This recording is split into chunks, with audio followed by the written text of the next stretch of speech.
नमस्कार, आकाश न्यूजमध्ये आपल्या सर्वांचे स्वागत आहे. लाखांदूर तालुक्यातील तरुणाच्या भीषण टिप्पर अपघातात मृत्यू. लाखांदूर तालुक्यातील मांडळ येथील रहिवासी असलेल्या एका तरुणाच्या गडचिरोली जिल्ह्यात झालेल्या भीषण टिप्पर अपघातात दुर्दैवी मृत्यू झाला आहे. या अपघातात टिप्पर चालकासह क्लीनरलाही जीव गमवावा लागल्याने परिसरात हळहळ व्यक्त केली जात आहे. मृत चालकाचे नाव सुरेश आनंदराव भोरले, वय 36 वर्ष, राहणार मांडळ, तालुका लाखांदूर असे असून ते टिप्पर चालक म्हणून कार्यरत होते. सध्या ते ब्रह्मपुरी येथे वास्तव्यास होते. गुरुवार दिनांक 11 जून रोजी पहाटे उमरेड येथून गिट्टी भरून ते गडचिरोली जिल्ह्यातील गेगाव, तालुका आरमोरी येथे जात होते.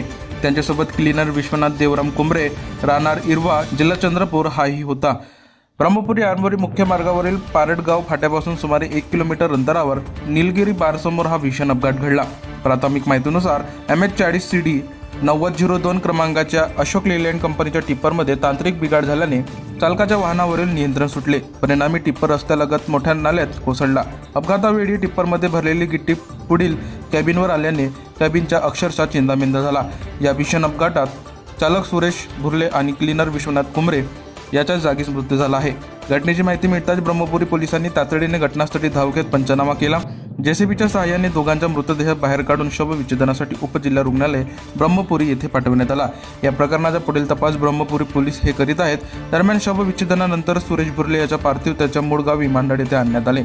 सायंकाळी शोकाकुल वातावरणात त्यांच्यावर अंत्यसंस्कार करण्यात आले. त्याच्या पश्चात पत्नी, मुलगा, मुलगी, आई, वडील व भाऊ असा मोठा परिवार आहे. या दुर्दैवी घटनेमुळे मांडळ गावासह संपूर्ण परिसरात शोककळा पसरली असून सर्वत्र हळहळ व्यक्त केली जात आहे.